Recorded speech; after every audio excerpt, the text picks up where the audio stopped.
आइए जानते हैं आगे की कहानी। शिवी को देख राजवीर अपने चेहरे के भाव नॉर्मल कर लेता है। वही शिवी राजवीर के पास आकर अपनी नींद भरी आंखों से उसे देख अपनी अलसाई आवाज में कहती है, आप यहाँ क्या कर रहे हैं? इतना बोल वो राजवीर के सीने से लग जाती है तो राजवीर भी उसे कमर से पकड़ लेता है और उसके माथे को चूम कहता है, एक जरूरी कॉल आया था। उसकी बात सुन शिवी कहती है, मान भाई का। शिवी की बात सुन राजवीर हैरान हो जाता है। राजवीर शिवी से पूछता है, तुम्हें कैसे पता चला? शिवी उसके सीने से सिर उठा उसे देख कहती है, रात को एक बार अपना मोबाइल रिंग हुआ था, तभी मान भाई का ही कॉल था और सुबह आ रही कॉल भी मैंने देख ली थी तो अंदाजा लगाया। उसकी बात सुन राजवीर कहता है, हाँ मान का ही था। उसकी बात सुन शिवी आगे कुछ नहीं कहती है तो राजवीर उसके बालों को सहलाते हुए कहता है, क्या तुम्हारी नींद पूरी हो गई? उसके सवाल पर शिवी बस हम कहती है तो राजवीर मुस्कुरा देता है। कुछ देर ऐसे ही रहने के बाद दोनों कमरे में वापस आकर दोनों नहाकर तैयार हो जाते हैं, फिर नीचे आते हैं। राजवीर और शिवी नीचे आकर डाइनिंग टेबल पर बैठ जाते हैं और उनके बैठने के कुछ देर बाद नीचे नीरज और शिविन आते हैं। शिविन जैसे ही शिवी को देखता भागते हुए उसके पास आकर उसे पकड़ लेता है। शिविन को ऐसे देख शिवी भी खुश हो जाती है।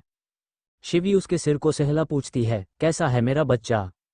शिविन उसे देख, मैं ठीक हूँ दी, पर मैंने आपको बहुत मिस किया। उसकी बात सुन शिवी मुस्कुरा देती है। फिर सब वही डाइनिंग टेबल पर बैठ नाश्ता करने लगते हैं। नाश्ता करने के बाद चारों बैठकर बातें करने लगते हैं, जहां शिवी नीरज और शिविन को उनके लिए लाया गिफ्ट देती है। गिफ्ट देख नीरज और शिविन बहुत खुश हो जाते हैं और उन दोनों को खुश देख राजवीर और शिवी भी खुश हो जाते हैं।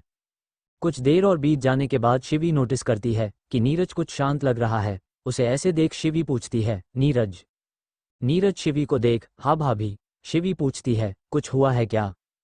शिवी के सवाल पर नीरज हैरानी से उसे देखने लगता है तो शिवी कहती है, तुम कुछ उदास लग रहे हो, सब ठीक है ना? शिवी के सवाल पर राजवीर भी नीरज को देखने लगता है तो नीरज कहता है, ऐसी कोई बात नहीं है भाभी, मैं ठीक हूँ। उसका जवाब सुन शिवी उसे देखती है पर कुछ कहती नहीं है। तभी शिविन शिवी से कहता है, दी मेरा वेकेशन भी खत्म होने वाला है तो मुझे वापस अमेरिका जाना होगा।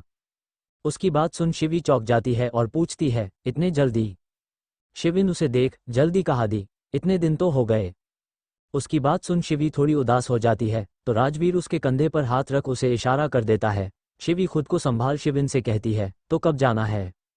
शिविन, कल। उसकी बात पर शिवी चौंक कर, कल? शिविन, दी मैं तो पहले ही चला जाता, पर आप और जीजू नहीं थे इसलिए रुक गया। उसकी बात सुन शिवी कुछ नहीं कहती है पर उसके चेहरे पर उदासी साफ नजर आ रही थी।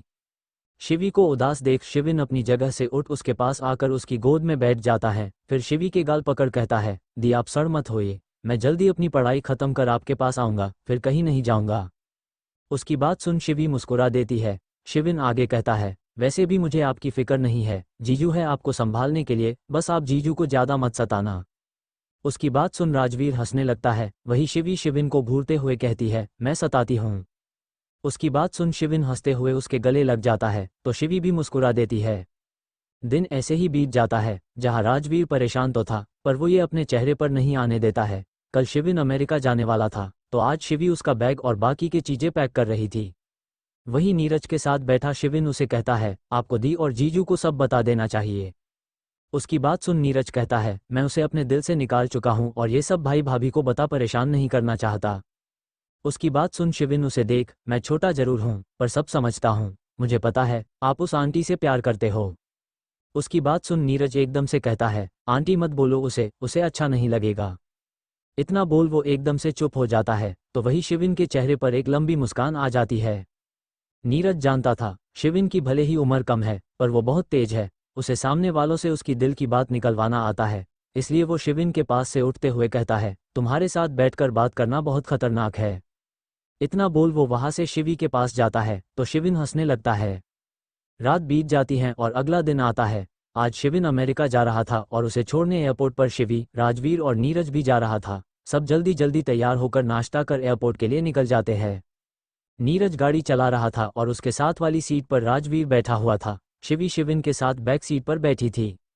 कुछ ही देर में उनकी गाड़ी एयरपोर्ट के बाहर रुकती है और सब उतर एयरपोर्ट के अंदर बढ़ जाते हैं। कुछ ही देर में शिविन के फ्लाइट की अनाउंसमेंट होती है और तभी शिविन के पास अखिलेश जी का मैनेजर आता है। शिविन को अमेरिका मैनेजर ही लेकर जा रहा था। शिवी शिविन से कहती है, अपना ख्याल रखना और शरारतें कम करना। और इसके आगे वो कुछ कहती उसे पहले शिविन बोलता है, टाइम से खाना खा लेना, टाइम से सो जाना, टाइम पर उठना, सब पता है दी। इतना बोल वो मुंह बना लेता है तो शिवी हंस देती है। तभी शिविन शिवी और राजवीर को देख कहता है, अब मैं जब अगली बार आऊँ तब मुझे मामा बने की खबर मिल जानी चाहिए। उसकी बात सुन शिवी की आंखें बड़ी हो जाती है और वो अपना मुंह खोले शिविन को देखने लगती है। वही राजवीर हंसते हुए शिविन के पास आकर कहता है, पक्का। उसकी बात सुन शिवी शर्म से लाल हो जाती है तो राजवीर उसे देख भी हंस देता है।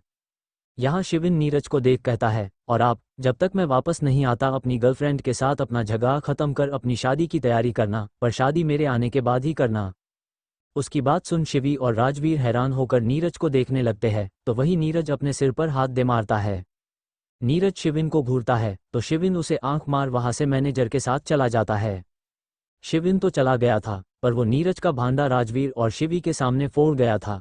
अब राजवीर और शिवी नीरज को घूर रहे थे तभी नीरज कहता है, ऐसा कुछ नहीं है, वो ऐसे ही बोलकर गया। उसकी बात सुन राजवीर कहता है, शिविन कुछ भी ऐसे ही बोलकर नहीं जाएगा। उसकी बात सुन नीरज कुछ कहता उसे पहले राजवीर का मोबाइल बजता है। राजवीर जरूरी आ रहे कॉल को देख शिवी और नीरज से कुछ दूर जाकर कॉल उठा बात करने लगता है। राजवीर लगभग 2 मिनट में उन दोनों के पास आता है, फिर नीरज और शिवी से कहता है, तुम दोनों घर जाओ, मुझे जरूरी काम से कहीं और जाना है। उसकी बात सुन शिवी पूछती है, कुछ प्रॉब्लम है? राजवीर, नहीं, बस एक प्रोजेक्ट के सिलसिले में मीटिंग है। उसकी बात सुन शिवी अपना सिर हिला देती है तो राजवीर नीरज से कहता है, तुम गाड़ी लेकर जाओ, मैं चला जाऊंगा। उसकी बात मान नीरज और शिवी गाड़ी में बैठ वहां से निकल जाते हैं और उनके जाने के बाद वहां मान की गाड़ी आती है जिसमें राजवीर बैठ वहां से निकल जाता है।